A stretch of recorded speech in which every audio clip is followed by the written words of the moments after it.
반갑습니다. 오늘은 아간에 대해서 우리가 함께 나누려고 합니다. 제목은 공동체에 고난을 준 불순종의 사람입니다. 특별히 그 이스라엘 백성이 요단강을 건넙니다. 그리고 첫 번째 그 가나안 전투, 우리가 잘 알고 있는 여리고성 전투에서 대승을 거두게 됩니다. 그리고 나서 다시 또 전쟁을 치르게 되죠. 바로 그것은 아이성을 공격하는 일이었습니다. 특별히 우리는 이 사건의 배경을 한번 살펴볼 필요가 있는데, 아이성의 위치입니다. 본문 여호수아 7장 2절 말씀의 기록은 아이성이 여리고 에서 그 여리고에서 대승을 거둔 이스라엘 백성이 그 위쪽 베델이 있는데요. 그 베델 동쪽 벳 아웬이라는 곳에 있다고 기록하죠. 여호수아 7장 2절 말씀을 한번 읽겠습니다. 여호수아가 여리고에서 사람을 베델 동쪽 벳 아웬 곁에 있는 아이로 보내며 그들에게 말하여 이르되 올라가서 그 땅을 정탐하라. 근데 그 지도를 한번 보면은 그 위치를 우리가 알 수 있습니다. 가나안 땅이 있고요. 그리고 그 좌측편에는 지중해가 있고요. 가나안 옆에 또 푸른색 사해가 있고요. 그 사해 바다를 타고 쭉 올라가죠. 그게 요단강입니다. 근데 알고 있듯이 여리고 전투에서 승리를 하죠. 그 다음에 여리고 위에 보면은 아이라는 곳이 있습니다. 그 아이는 그 가나안 산지 중심에 위치하고 있습니다. 그래서 사실 물론 거리적으로도 여리고에서 아이 성이 가깝긴 하지만 여호수아 입장에서는 의도가 있는 거죠. 왜냐하면 그 가나안 산지 중심이 위치하고 있는 게 아이인데, 이 아이 성을 공격해서 무너뜨리면은 그 가나안 족속의 연합을 막을 수 있는 거죠. 아주 좋은 그런 곳을 선택을 한 겁니다. 그래서 정탐꾼을 보내게 됩니다. 그 여호수아 7장 2절 3절 말씀은 그 정탐꾼을 보내고 그리고 그 돌아온 정탐꾼들이 보고하죠. 그 사람들이 올라가서 정탐꾼입니다. 아이를 정탐하고 아이성을 정탐하고 여호수아에게로 돌아와 그에게 이르되 백성을 다 올라가게 하지 말고 2, 3천 명만 올라가서 아이를 치게 하소서. 그들은 소수이니 모든 백성을 그리로 보내어 수고롭게 하지 마소서.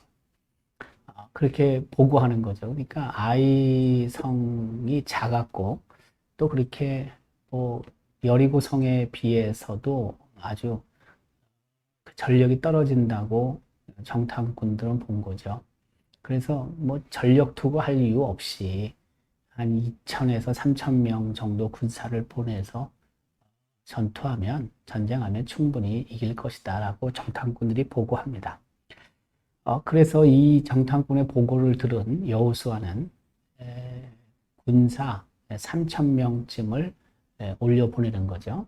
사실 2천 명에서 3천 명을 제안했잖아요. 근데 여호수아 입장에서는 최대 3천 명을 보낸 거죠. 나름대로는 그 정탐꾼의 보고를 신뢰하고, 그리고 혹시라도 또 모르니까 그래도 3천 명을 보낸 겁니다. 많이 보낸 거죠. 사실은 2천 명을 보낼 수도 있는데 여호수아 입장에서는 3천 명을 보냈던 것입니다. 그런데 그 전투 결과 처참한 패배를 맛보게 되죠.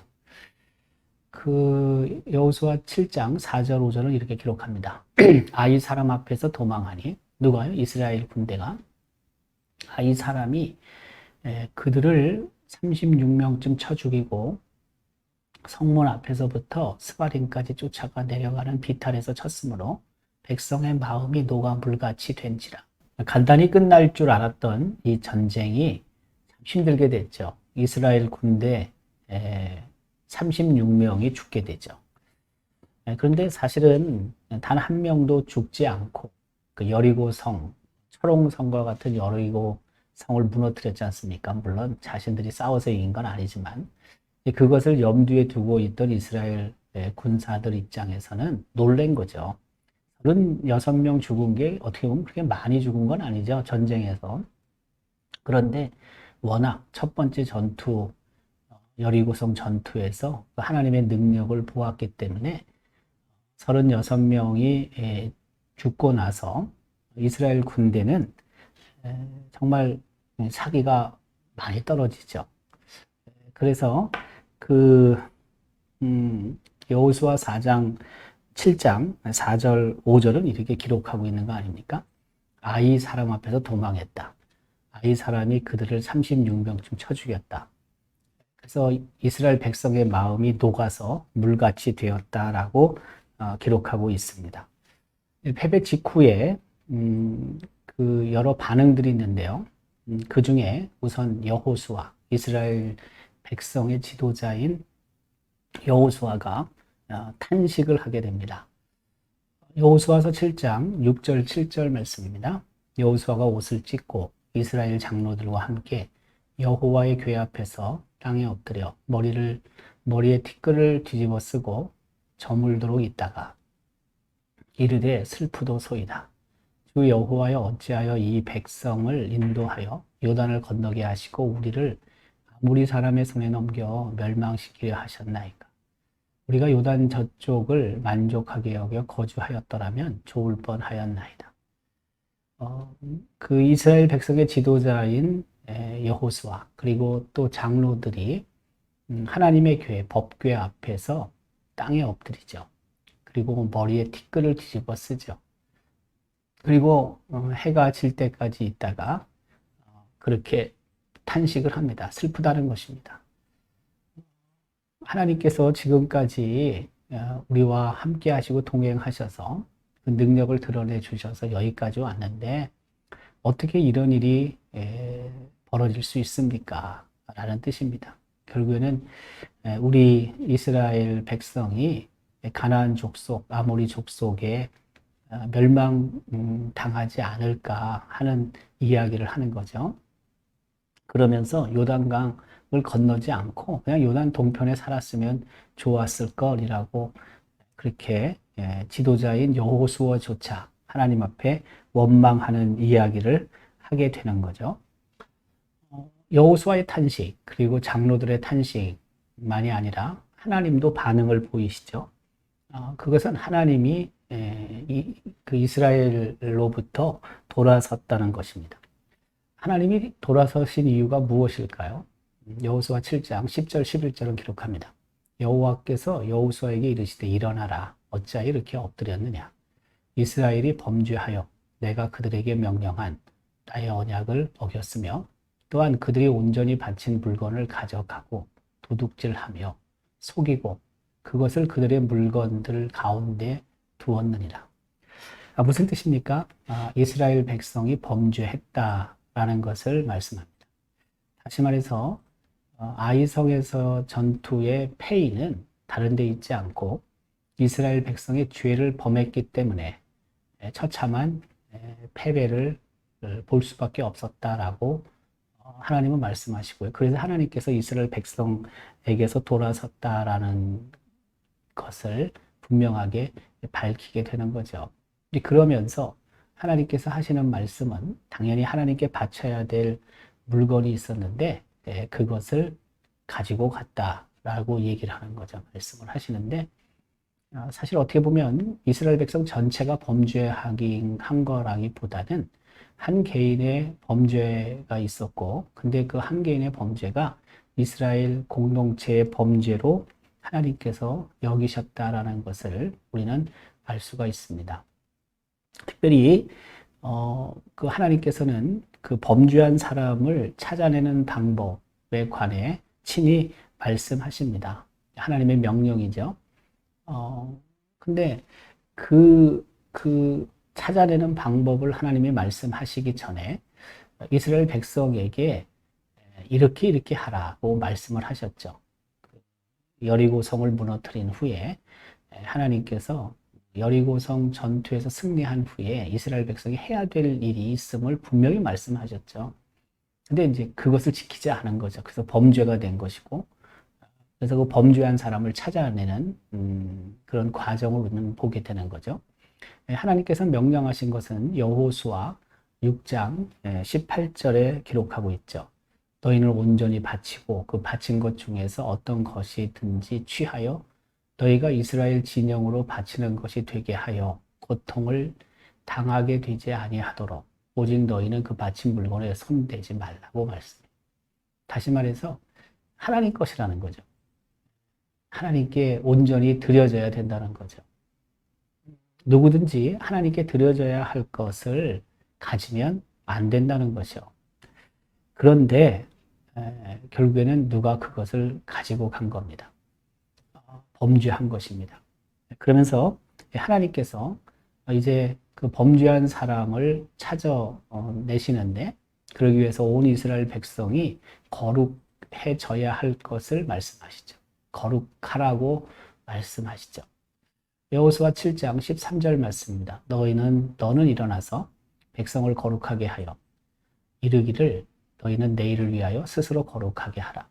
여호수아에게 하나님이 말씀하셨습니다. 그것은 다른 것이 아니라 지금 탄식하고 어째서 이런 일이 벌어졌는지 하나님께 질문을 했을 때 하나님께서 답하시잖아요. 반응을 보이시잖아요. 일어나라는 것입니다. 그리고 온 백성에게 거룩하라고 거룩하게 할 것을 명하라는 것입니다.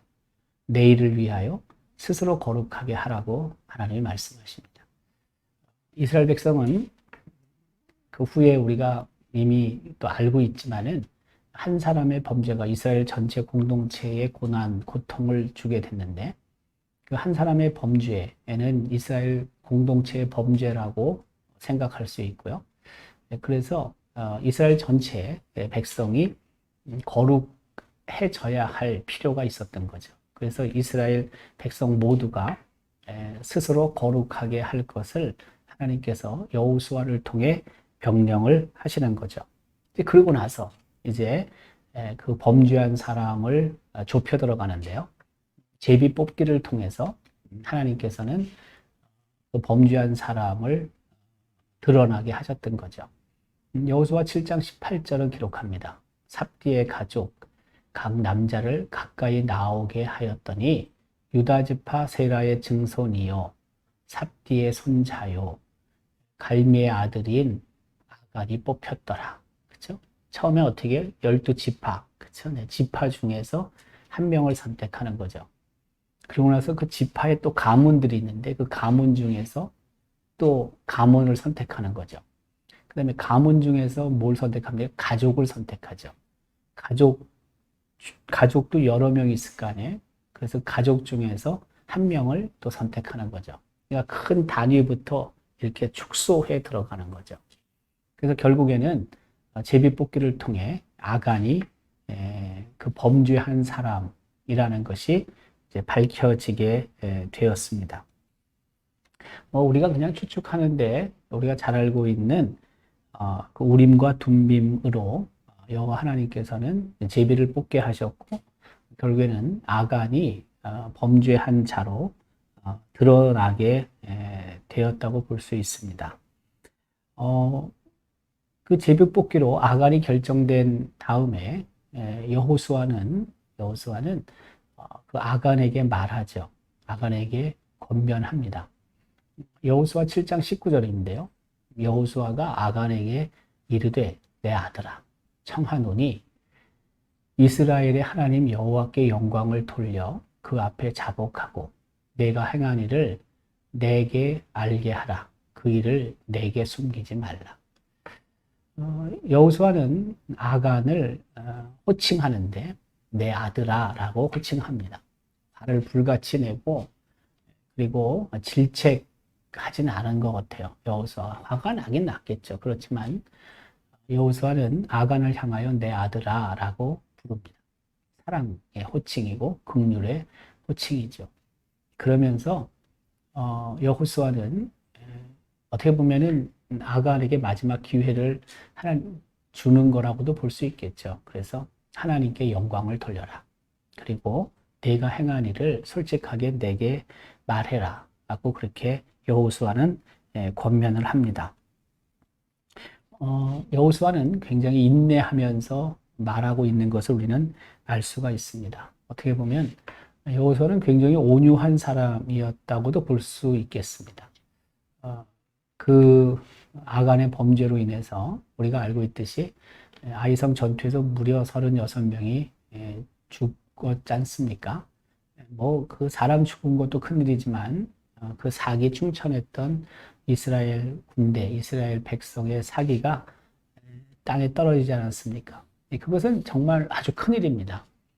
그런 측면에서 그 이스라엘 백성의 지도자인 여호수아가 큰 화를 낼 것 같긴 한데 그렇게 하지 않죠. 굉장히 자신을 이렇게 억누르고 화나는 것을 누르고 그리고 최대한 온유한 자세로 그 여호수아는 아간에게 말을 하는 거죠. 자, 어쨌든 이런 상황 속에서 아간이 돌아보면은 좀 더 일찍 그 회개할 수 있었는데 그렇지 못했다라는 것을 우리는 알 수가 있습니다. 그러니까 회개의 기회를 놓친 거죠. 자수할 그런 기회가 아간에게 있었는데 근데 그것을 놓칩니다. 어떻게 보면은 인간의 죄성이 있고 그것은 계속해서 우리로 하여금 죄를 고백하지 못하게 합니다. 솔직하게 아뢰지 못하게 만드는 거죠. 회개의 기회를 놓친 아간을 우리는 볼 수 있습니다. 앞서 언급한 것처럼 처음에 지파가 결정이 되잖아요. 그 다음에 가문이, 그렇죠? 그러면서 집안이, 그렇죠? 또 그렇게 그 결정이 되는데, 그리고 이제 개인이 결정이 되는데, 시간이 계속 흐르잖아요. 계속해서 제비를 뽑아서 좁혀질 때, 아간은 그 솔직하게 자신이 범죄한 것을 털어놓아야 했죠. 그런데 그렇게 하지 못했어요. 쉽게 얘기하면 자신의 죄를 고백하지 못했어요. 자수하지 못했어요. 다시 말하면 회개할 기회를 아간은 놓쳤다는 것입니다. 물론 이것은 우리 인간의 죄성에서 근거한다고 볼 수 있죠.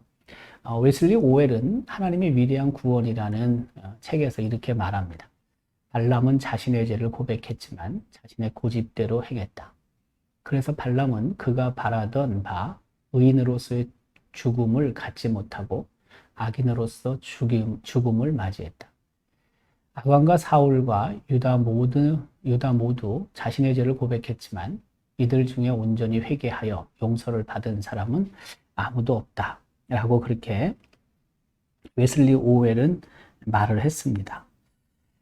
참 아간에게 있어서 또 성경에 기록된 많은 인물들이 참 안타까운 사실은 회개의 기회를 놓친 것입니다.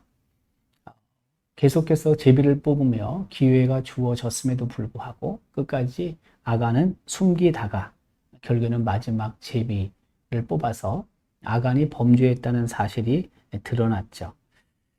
그리고 여호수아의 그 권면에 따라 아간은 이제 자신의 그 범죄 행위에 대해서 솔직하게 털어놓습니다. 마지막까지 자기의 죄를 숨기려고 했던 아간의 모습, 회개의 기회가 사실은 좀 주어졌었는데 그것을 잘 선용하지 못한 아간의 모습은 우리를 돌아보게 합니다. 회개해야 될 때 회개하지 못하면 결국에는 끔찍한 심판을 받을 수밖에 없다는 것입니다. 이것은 오늘을 살고 있는 우리에게도 동일한 주제가 될 수 있죠. 삶의 주제가 될 수 있습니다. 어떤 경우에도 회개의 기회를 놓치면 안 된다는 것입니다. 우리는 이 아간의 그 고백에 대해서 이제 볼 수가 있습니다. 여호수아가 그렇게 이야기를 했고, 그리고 여호수아의 이야기를 들은 아간은 숨기지 않고 자신의 범죄에 대해서 말하죠. 그런데 아간의 고백 속에서는 그 죄의 원인, 죄의 이유를 탐심이라고 우리가 찾을 수 있습니다. 그 여호수아 7장 20절 21절은 기록합니다. 아간이 여호수아에게 대답하여 이르되 참으로 나는 이스라엘의 하나님 여호와께 범죄하여 이러이러하게 행하였나이다. 내가 노력한 물건 중에 시날산의 아름다운 외투 한 벌과 은 200세겔과 그 무게가 50세겔 되는 금덩이 하나를 보고 탐내어 가졌나이다. 보소서 이제 그 물건들을 내 장막 가운데 땅속에 감추었는데 은은 그 밑에 있나이다 라고 고백을 하죠. 솔직하게 고백을 하는 거죠. 탐내어 가졌나이다. 탐심이 생겼다는 것입니다. 무엇을 보고요? 시날산의 아름다운 외투 한 벌, 은 200세겔, 그리고 금 한 덩이, 그렇죠? 50세겔 되는 금 한 덩이를 보고 탐심이 생겼다. 탐하는 마음이 생겼다라고 말을 합니다. 아간의 그 죄, 바로 그것은 안목의 정욕에서부터 나왔습니다. 아간을 지배한 안목, 보는 거죠. 근데 정욕이 생기는 거죠. 그래서 보는 것에서 시작된 죄를 우리는 아간을 통해 알 수 있습니다. 사실 에덴 동산에서 아담과 하와가 범죄하게 되는 것도 그 선과 악을 알게 하는 그 과실, 열매를 보고 먹음직도 하고 보암직도 하고, 그러니까 뭐예요? 안목, 눈으로 보는 거죠. 그런 정욕이 생기게 되는 거죠. 탐심이 생긴다 이 말씀. 우리가 무엇을 보았을 때 범죄하지 않도록 우리의 마음을 잘 관리할 필요가 있습니다. 안목의 정욕은 우리로 하여금 범죄하게 만들기 때문에 그렇습니다. 특별히 은 200세겔, 그 다음에 금 한 덩어리 50세겔짜리 말고요. 하나가 뭐냐면 시날산의 아름다운 외투 한 벌입니다. 내가 노력한 물건 중에 시날산의 아름다운 외투 한 벌이 있다는 거죠. 그 시날산이라는 곳은요, 학자들은 어떻게 생각하냐면 그 바벨 탑이 있었던 곳으로 보통 생각을 합니다. 그래서 그 바벨탑이 섰던 시날 평지 거기에서 나온 그런 외투로 생각을 하는 거죠. 이것은 이 세상, 세속적인 문화를 상징하는 것입니다. 그래서 아름다운 외투라는 것은 아름다운 외투에 현혹되어서 범죄하게 되었고, 다시 말하면 세상을 세상의 많은 유혹들로부터 넘어갔다라는 것을 상징한다고도 볼 수가 있습니다. 외투 한 벌, 아름다운 외투 한 벌, 외식이죠, 외식. 좋게 보이는 거죠, 결국에는. 그래서 바로 이와 같은 외식에 우리가 유혹에 넘어가게 되고 결국에는 범죄하게 된다는 것을 이 시날산 그 아름다운 외투 한 벌은 우리에게 의미하고 있는 것입니다. 그 외식 우리가 속과 다른 거죠, 결국에는. 그래서 바리새인들 외식하는 사람들이었고, 그리고 예수님께서는 회칠한 무덤과 같다라고 그들을 평하셨잖아요. 그 아름다운 외투 한 벌, 뭐 다 있으면 좋겠죠. 그렇지만 오늘 이 여호수아에서 말씀하고 있는 의미를 우리는 잘 생각해야 하는 것이죠. 겉으로 속은 그렇지 않으면서 겉으로 드러나는 그런 모습들, 그것들이 결국에는 우리가 그 하나님 앞에 범죄하는 그런 삶이 될 수 있다는 것을 잊지 말라는 것입니다. 결국에 아간은 비참한 최후를 맞게 됩니다. 아간의 죽음을 성경은 기록하고 있죠. 여호수아 7장 24절, 25절, 26절인데요. 이렇게 기록합니다. 여호수아가 이스라엘 모든 사람과 더불어 세라의 아들 아간을 잡고 그 은과 그 외투와 그 금덩이와 그의 아들들과 그의 딸들과 그의 소들과 그의 나귀들과 그의 양들과 그의 장막과 그에게 속한 모든 것을 이끌고 아골 골짜기로 가서 여호수아가 이르되 네가 어찌하여 우리를 괴롭게 하였느냐 여호와께서 오늘 너를 괴롭게 하시리라 하니 온 이스라엘이 그를 돌로 치고 물건들도 돌로 치고 불사르고 그 위에 돌 무더기를 크게 쌓았더니 오늘까지 있더라. 여호와께서 그의 맹렬한 진노를 그치시니 그러므로 그곳의 이름을 오늘까지 아골 골짜기라 부르더라. 아골은 돌에 맞아 죽었습니다. 참 안타까운 일입니다. 사실 그와 같은 범죄 행위를 통해서 그 하나님의 명령, 하나님의 뜻을 어겼고 그에 따른 그 심판은 어떻게 보면 또 너무 과한 게 아니라고 생각할지 모르지만 그럼에도 불구하고 하나님께서는 이제 가나안 땅 정복에 있어서 초역이잖아요. 시작이잖아요.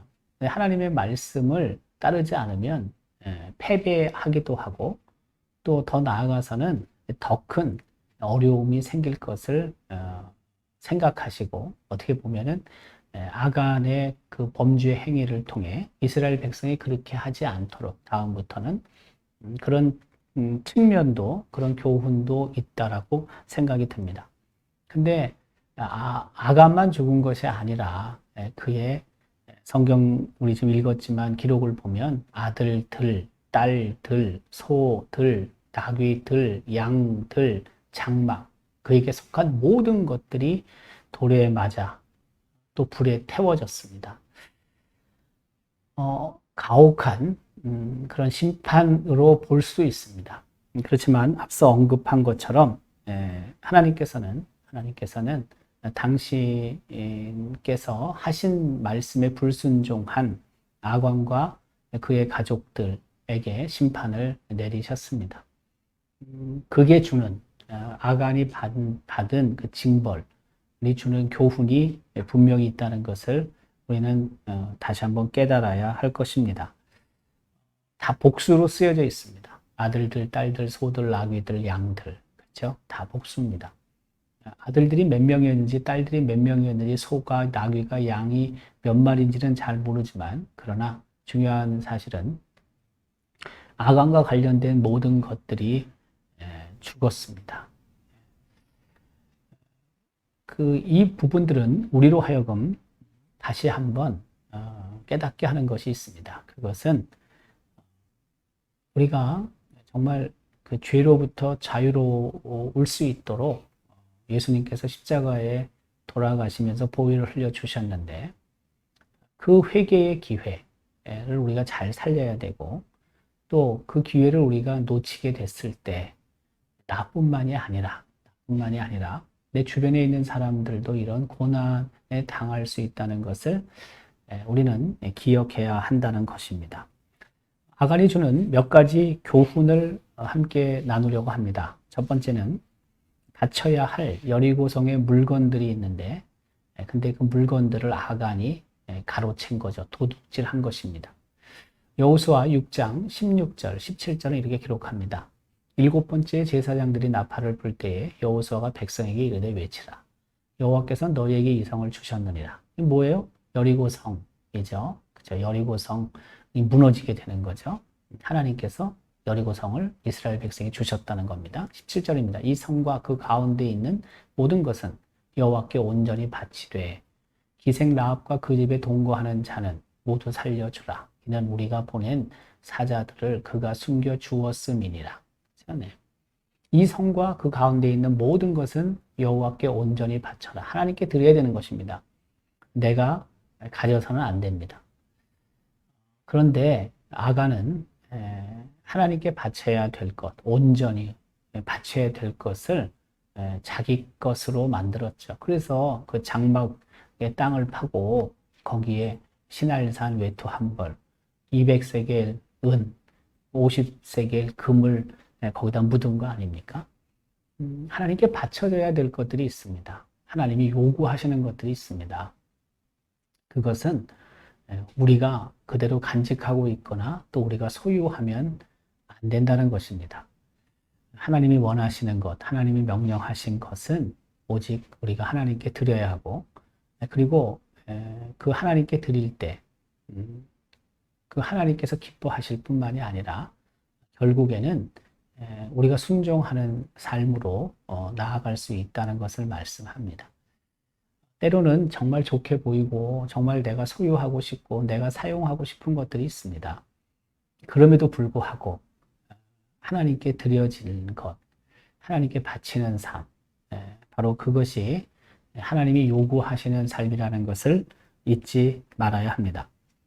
두 번째는 그 이스라엘 전체 백성 중에서 불순종한 사람이 오직 아간밖에 없었다는 사실입니다.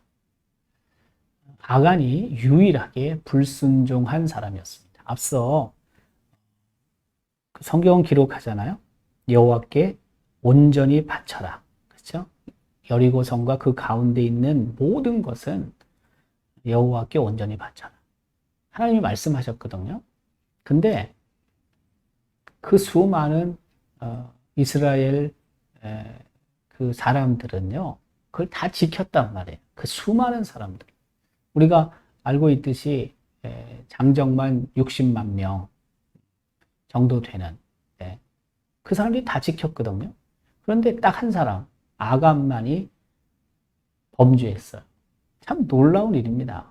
어떻게 보면은 그 확률적으로 봤을 때 더 많은 사람들이 그 하나님의 말씀을 어겼을 가능성이 참 높죠. 여러분 잘 생각해 보시면 광야에서 생활하다가 40년 만에 안정적으로 살고 있는 여리고성에 들어가서요.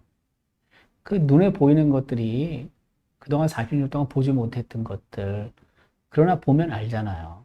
저게 좋은지 나쁜지 알잖아요. 그 유혹에 빠질 수밖에 없지 않습니까? 근데 그럼에도 불구하고 아간 이외에 이스라엘 군사들은요, 다 지켰어요. 그 하나님 말씀을 따랐단 말이에요. 자기 것으로 가로채지 않았단 말이에요. 도둑질하지 않았단 말이에요. 다시 말하면 범죄하지 않았단 말씀입니다. 이것은 정말 놀라운 일이라고 할 수 있습니다. 왜 그랬을까? 왜 그랬을까? 그것은 아간 이외에 이스라엘 군사들, 이스라엘 백성들은 하나님의 존재, 하나님의 능력을 그 생생하게 기억했기 때문이라고 할 수 있습니다. 우리가 알고 있듯이 광야에서 이스라엘 백성은 얼마나 많은 기적을 맛보았습니까? 하나님께서 주시는 만나, 하나님께서 주시는 메추라기, 또한 자신들의 전투 능력, 전쟁 능력이 뛰어나지 않음에도 불구하고 그 강력한 여러 부족들, 여러 나라들과의 전쟁에서 승리를 하잖아요. 뿐만이 아니라 이스라엘 백성이 요단강을 건너가잖아요. 근데 요단강 물이 홍해처럼 멈추거든요.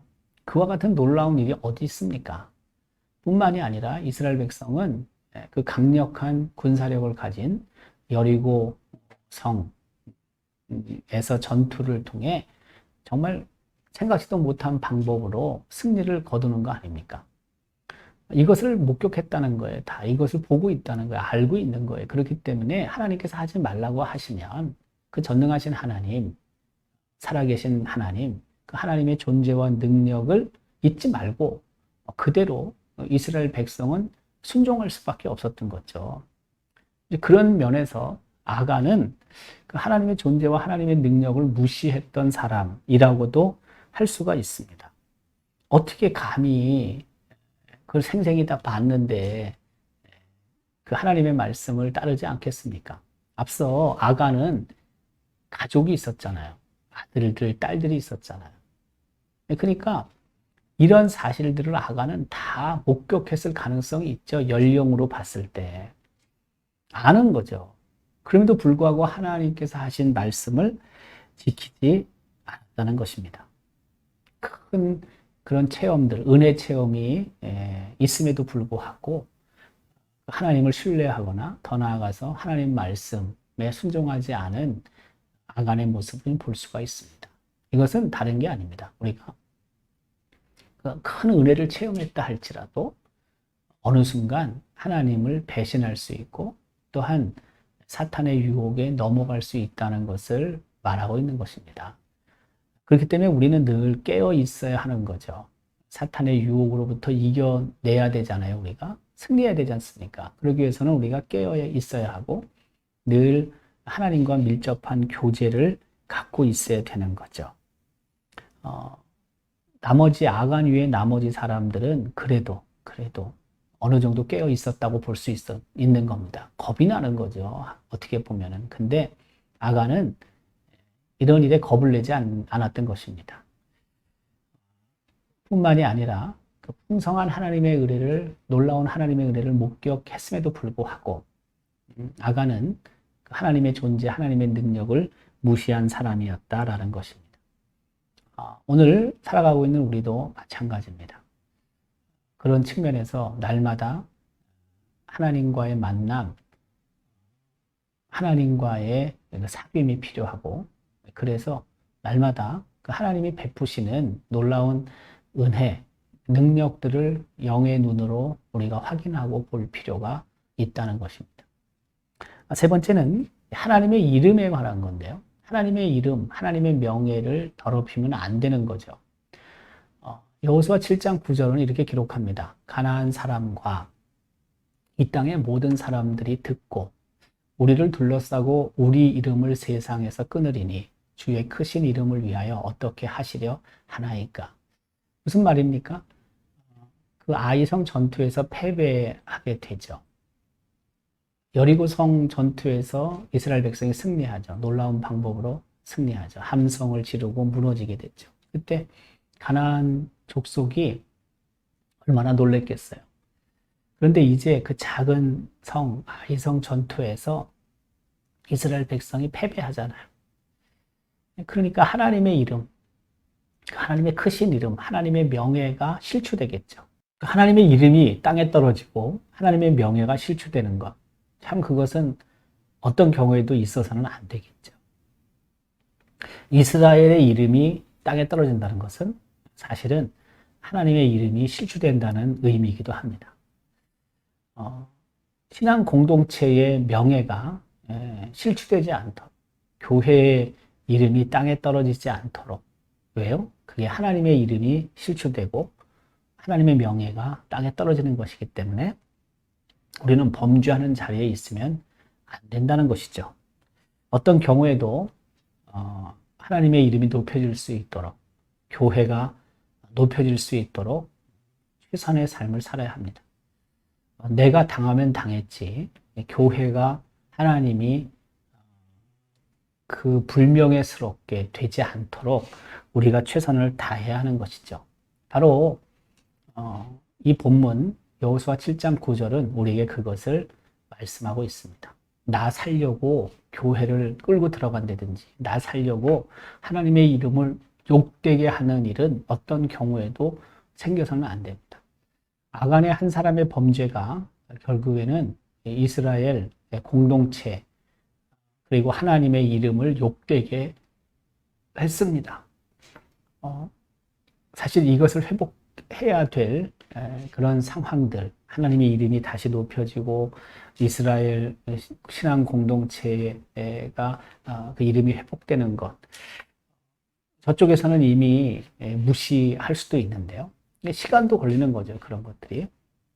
그 명예와 이름을 회복한다는 것이 결국엔 그렇게 만만한 것은 아니라는 거예요. 그래서 실추시키지 않도록, 욕되지 않도록 우리가 조심할 필요가 있다는 것입니다. 오늘날 적지 않은 경우에 그 하나님의 교회가 또 성도들이 그 신뢰도를 많이 잃어버렸지 않습니까? 그 교회만을 욕하냐, 또 하나님의 백성들, 성도들만을 욕하냐 하면 그게 아니라 거기 덧붙여서 하나님 그리고 예수 그리스도의 이름도 욕되게 되는 경우가 많이 있습니다. 그래서 우리의 삶을 잘 돌아보고 관리해서 하나님의 이름, 그 다음에 교회의 그 명예가 땅에 떨어지지 않도록 우리의 삶을 정말 잘 관리할 필요가 있습니다. 네 번째는 개인의 범죄로 인한 공동체의 고난입니다. 이것은 이미 언급한 부분이 있는데요. 공동체 가운데 한 사람의 죄를 전체 공동체의 죄로 하나님이 간주하시는 경우가 있습니다. 앞서 언급한 것처럼 그 아간의 범죄, 개인의 범죄죠. 그런데 아이성 전투에서 패배하게 됐습니다. 하나님께서 이미 명령하신 게 있는데 그 명령을 지키지 않았죠. 사실은 하나님의 명령은 개인에게 명하신 것이 아니라 한 공동체, 한 민족에게 명령하신 거죠. 그래서 모두가 지켜야 됐던 것입니다. 그러니까 한 사람의 범죄는 한 사람의 죄로 끝나는 것이 아니라 전체 공동체에게 영향을 주는 것입니다. 그래서 내 개인의 범죄가 때로는 우리 가정을 무너뜨릴 수 있습니다. 교회를 무너뜨릴 수 있고요. 그리고 내가 속해 있는 더 큰 공동체가 무너질 수 있다는 것을 우리는 기억해야 합니다. 한 개인의 범죄, 그것은 나를 내가 속해 있는 그런 공동체에 고난을 줄 수 있다는 것을 우리는 잊지 말아야 합니다. 그 한 사람의 죄가 계속해서 공동체의 죄를 전염시키기 때문에 그렇습니다. 그래서 사도 바울은 고린도 교회를 향해서 갈라디아서 5장 9절에서 이렇게 말하죠. 적은 누룩이 온 땅에 퍼지니라. 사도 바울이 저렇게 말한 이유가 있습니다. 그것은 다른 것이 아니라 고린도 교회에 간음한 형제가 있을 때 내쫓아야 된다는 거죠. 그 적은 누룩 하나가 교회 전체를 그 간음의 죄로 바꿀 수 있다는 것을 경계하는 것입니다. 사도 바울이 마찬가지입니다. 하나님께서 아간이 범죄했을 때 그렇게 아간뿐만이 아니라 온 식구들, 그 다음에 뭐 가축들, 장마까지 돌을 던지게 했고 또 불태웠지 않습니까? 그 이유는 죄가 전염되기 때문이었고 그것이 그가 속한 공동체에 그 죄를 범하게 할 수 있고 결국에는 공동체가 큰 고난에 빠질 수 있게 했다는 사실이죠. 그래서 내 자신의 죄 부분을 우리는 잘 관리해야 되고 또 청산해야 하고 또 하나님 앞에 온전히 설 수 있도록 우리가 애를 써야 하는 것입니다. 나 혼자 개인의 죄는 나 혼자로 끝나는 것이 아니라 내가 속해 있는 크고 작은 공동체에 영향을 줄 수 있기 때문에 그렇습니다. 그래서 우리 스스로 그런 죄를 정말 잘 돌아봐야 하죠. 마지막으로 내 안에 있는 아간을 제거해야 하는 것입니다. 아간. 그것은 이스라엘 공동체의 많은 공동체 중에 하나였습니다. 그런데 그 하나가 범죄했고 그 범죄를 통해서 이스라엘 공동체가 큰 고난을 당한다고 그랬잖아요. 똑같습니다. 내 안에도 계속해서 사탄과 우리는 싸우죠. 그런데 누구든지 아간처럼 넘어질 수 있다는 것을 잊지 말라는 것입니다. 그 사탄의 공격은 언제나 계속해서 있는 것이고요. 그래서 우리가 그것을 잘 방어하지 못하면 결국에는 아간이 될 수 있다는 것입니다. 내 안에 있는 아간을 제거하지 못하면 나도 무너지고 그리고 내가 속해 있는 공동체도 결국에는 무너질 수밖에 없다는 사실을 기억해야 합니다. 내 안에 있는 아간을 제거하지 못하면 나도 하나님의 진노의 대상이 되고 그리고 내가 속해 있는 공동체도 진노의 대상이 될 수 있습니다. 여호수아 22장 20절은 이렇게 기록합니다. 세라의 아들 아간이 온전히 바친 물건에 대하여 범죄함으로 이스라엘 온 회중의 진노가 임하지 아니하였느냐. 그의 죄악으로 멸망한 자가 그 한 사람만이 아니었느니라 하니라. 맞지 않습니까? 내 안에 아간을 제거해야 될 이유는 바로 여기에 있습니다. 내 안에 있는 아간을 제거하지 못하면 내 사랑하는 가족 구성원들에게도 심판이 올 수 있기 때문에 그렇습니다. 하나님께서는 오늘 이 아간을 통해 우리에게 몇 가지 교훈하시는 것들을 살펴보았습니다. 아간. 아간은 여리고 성을 정복한 후에 이스라엘 백성 가운데만 있는 것이 아닌 것입니다. 오늘날에도 우리 공동체 안에 아간이 존재할 수 있습니다. 또한 내 안에 아간이 존재할 수 있습니다. 이 아간을 제거하지 못하면 이스라엘이 큰 어려움을 당했던 것처럼 우리도 어려움을 당할 수도 있습니다. 그래서 내 안에 있는 아간을 제거해야 하고 늘 하나님 앞에 성결한 자로 서야 되는 것입니다.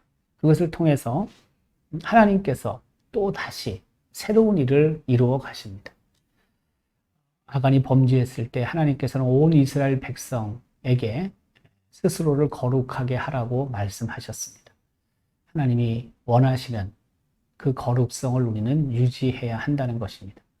하나님이 거룩하기 때문에 당신의 백성인 우리에게 거룩하라고 말씀하시지 않습니까? 그 무엇입니까? 죄의 문제를 청산하라는 것입니다. 날마다 겸손하게, 솔직하게 그리스도의 보혈에 의지하여 십자가 앞에 무릎을 꿇고 회개하고 날마다 성결해져서 그 죄로부터 우리가 깨끗해지고 자유로워질 때 우리가 속해 있는, 내가 속해 있는 공동체가 하나님께서 주시는 놀라운 은혜와 또한 복을 누릴 수 있다는 것을 또다시 말씀하고 계시는 겁니다. 오늘 하나님께서 우리에게 주신 이 아간이 주는 교훈을 우리가 다시 한번 기억하고 날마다 성결한 자로, 정결한 자로 서서 결국에는 나뿐만이 아니라 내가 속해 있는 우리 크고 작은 공동체가 하나님이 원하시는 또 하나님이 부여하시는 큰 은혜 속에 살아갈 수 있기를 주님의 이름으로 기원합니다. 하나님 감사합니다. 오늘도 우리 성경인물 아카데미 또 앞에 섰고 아간에 대해서 함께 나누었습니다. 아간은 혼자 죄를 범한 것 같지만 개인적인 죄 같지만 그러나 그것은 이스라엘 공동체 전체의 고난이 되었습니다. 우리 공동체 안에 아간이 있을 수 있고 내 안에 아간이 있을 수 있습니다. 날마다 그 아간을 제거하는 삶을 살아갈 수 있게 하시고 특별히 십자가 앞에 나의 모든 죄를 자복하며 나아가게 하시고 그래서 거룩한 자로 성결한 자로 서게 하시고 날마다 삶이 하나님이 원하시는 삶이 되게 하여 주셔서 하나님이 계획하시고 하나님이 준비하신 크고 놀라운 은혜를 누리며 우리 모두가 살아갈 수 있도록 은혜를 더하여 주옵소서. 아간을 통해 이스라엘 백성이 영적으로 긴장하게 하셨는데 하나님, 우리는 그런 사건이 우리 앞에 터지기 전에 우리가 더욱 영적으로 긴장감을 가지고 깨어있게 하시고 그래서 거룩한 삶을 통하여 거룩성을 유지하는 하나님의 백성의 삶을 통해서 더욱 하나님이 기뻐하시는 삶이 되게 하여 주옵소서. 한 주도 아간을 묵상하며 살기를 원합니다. 감사합니다. 예수님의 이름으로 기도드리옵나이다. 아멘. 계속해서 한 주 동안 우리 아간이 주시는 하나님의 교훈을 마음에 품고 또 그 날마다의 삶이 거룩한 삶, 성결한 삶이 될 수 있기를 바랍니다.